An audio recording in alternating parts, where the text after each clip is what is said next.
దేవునికి స్తోత్రం. ఏదైనా సకల ఆశీర్వాదములకు కారకుడైన దేవాదేవుడైన యెహోవా సర్వోన్నతమైన వాగ్దానం. వారి ధాన్య ద్రాక్షరసములు విస్తరించిన నాటి సంతోషము కంటే అధికమైన సంతోషం నీవు నా హృదయంలో పుట్టించితివి. కీర్తన గ్రంథం 4:7. ప్రియా సర్వోన్నతుడైన దేవాదేవుని బిడ్డలారా, ప్రభువైన యేసుక్రీస్తు మహిమ కలిగిన మీ అందరికీ నా హృదయపూర్వకమైన శుభాభివందనాలు తెలియజేస్తున్నాను. అధికమైన సంతోషమిచ్చే అద్వితీయుడు, సర్వోన్నతుడు, సార్వభౌముడు నేడు మన జీవితంలో మనకున్నాడు. కైనా మనల్ని విస్తరింప చేయటానికి ఆయన మహిమాస్వరూపుడుగా ఉన్నాడు గనక ఆయన కృప మనతో నిలిచియుండుగాక. ధనధాన్యములు పలుకుబడి మాత్రమే సంతోషం తెచ్చినని అనేక సార్లు మనము పొరపాటున తలంచున్నాం.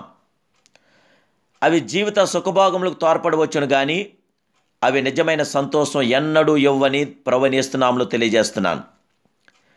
ధాన్య ద్రాక్షరసం వలన కలుగు సంతోషము తాత్కాలికమైనవి, కానీ ప్రభు ఇచ్చు సంతోషం నిత్యమైనది. అది ఎటువంటి పరిస్థితుల్లోనూ మారని సంతోషం, నిరంతరముడు సంతోషం, నిత్యముడు సంతోషం, పరిపూర్ణమైన సంతోషం, యెహోవా ఇచ్చు సంతోషం. యెహోవా దేవుడిచ్చు ఆశీర్వాదము ఐశ్వర్యం ఇవ్వగలుగుతుంది. నరుల కష్టం చేత ఆశీర్వాదము ఎక్కువ మాత్రం కాదు. ప్రభు అనుగ్రహించు ఆశీర్వాదంలో శాంతి, సమాధానము, ఆరోగ్యాభివృద్ధి, నెమ్మది, సుఖములు కలవు. అయితే అడ్డదారి సంపాదించు ఐశ్వర్యము మనలను కోర్టుల చుట్టూ, పోలీస్ స్టేషన్ చుట్టూ తిప్పి శాంతి సమాధానం లేని వారుగా చేయుచున్నది. అంతేకాదు మన కుటుంబంకు శాపం కూడా తీసుకురాగలుగుచున్నది. ధాన్య ద్రాక్షరసం విస్తరించే నాటికన్నా అధికమైన సంతోషం మనకు కలదు. అదే దేవాదేవుడైన యేసుక్రీస్తు ప్రభువారిచ్చు రక్షణ సంతోషం. నీ వలని రక్షణ బట్టి సంతోషించున్నాను అని అన్న ఆనాడు పాడెను. ప్రియులారా, దేవాదేవుడిచ్చే రక్షణలో ఆనందం ఉంది. ఆ రక్షణ సంతోషం ప్రభు మనకి ఇవ్వగలుగుచున్నాడు.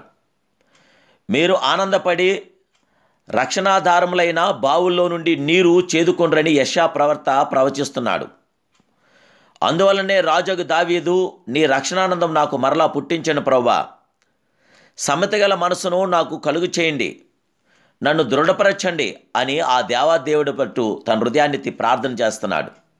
దేవుని బిడ్డలారా, మనకి పరిశుద్ధాత్ముడు రక్షణానందం ఇచ్చే గొప్ప దేవుడు.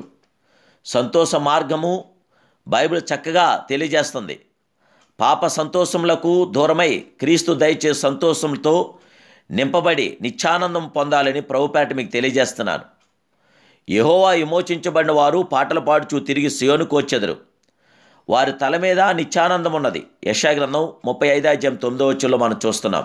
కైకన ఇప్పుడే యెహోవా దేవుని యొక్క ఆనంద సంతోషంతో నింపటానికి, అధికమైన సంతోషం మనం పొందుకోవటానికి పరిశుద్ధాత్మ దేవుడితో మన హృదయాలు ఎత్తుదాం, మన చేతులు ఎత్తుదాం, మన తలంపులు ఎత్తుదాం, మన ఆలోచనలు ఎత్తుదాం.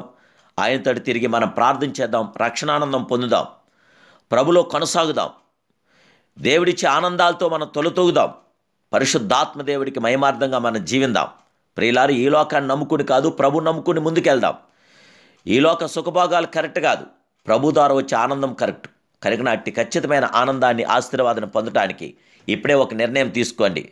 ప్రభు ఇవ్వలేని 1000 రూపాయల కంటే దేవాదేవుడైన యేసుక్రీస్తు ప్రభువారిచ్చే ₹1 శ్రేష్టమైనది, అద్వితీయమైనది, సర్వోన్నతమైనది. కానీ ప్రభు కృపలో దేవుడిచ్చే ఆశీర్వాదాలు మనం కొరకు ముందుకు సాగుదాం, ప్రభు కృపలో నింపడదాం. ప్రార్థన. మహిమాస్వరూపుడమైన మా ప్రియ సర్వోన్నతుడైన దేవానికి వందనాలు. దేవా, నువ్వు మహిమ కలిగిన తండ్రివి, సర్వోన్నతుడువు. నీ బంగారు పాదాలకి స్తోత్రాలు తండ్రి. ఈ దినం ప్రభా నీ పిల్లైన మమ్మల్ని అందరినీ జ్ఞాపం చేసుకోండి. అధికమైన సంతోషం ఇచ్చే గొప్ప దేవుడు నీవే. ధాన్య ద్రాక్షరసం ద్వారా మాకు సంతోషం లేదు నాయన, ఇహలోక సంబంధం వెండి బంగారం ద్వారా మాకు సంతోషం లేదు. మాకు సంతోషం ఇచ్చే గొప్పవాడు నీవే గనక నాయనా, నీ శాంతి, సమాధానం, నెమ్మది, ఆదరణ, జయ విజయము, ఆయుధార్గ్యం, కృపాక్షాలు మీ పిల్లైన మాకు అందరికి దయచేసి, ఇదిగో మీ పిల్లైన మమ్మల్ని అందరినీ కూడా దీవెనలు దయచేసి ఇప్పుడే మా జీవితాల్లో జయమిమ్మని, ఈ ఉదయకాల సమయంలో మా ప్రాణం తెప్పర్లు చేసి మా మీద నీ నీతి వర్షాన్ని కుమరించి పరిశుద్ధాత్మ అధికారంతో మమ్మల్ని నింపమని, మమ్మల్ని అందరినీ కూడా ఆశీర్వాదకరంగా, దీవెనకరంగా, మేలుకరంగా, ఘనంగా మీరు ముందుకు నడిపించమని యేసుక్రీస్తు పరిశుద్ధ నామన మాకు జయమని ప్రార్థిస్తున్నాను బంగారు తండ్రి. ఆమేన్, ఆమేన్, ఆమేన్. May God bless you.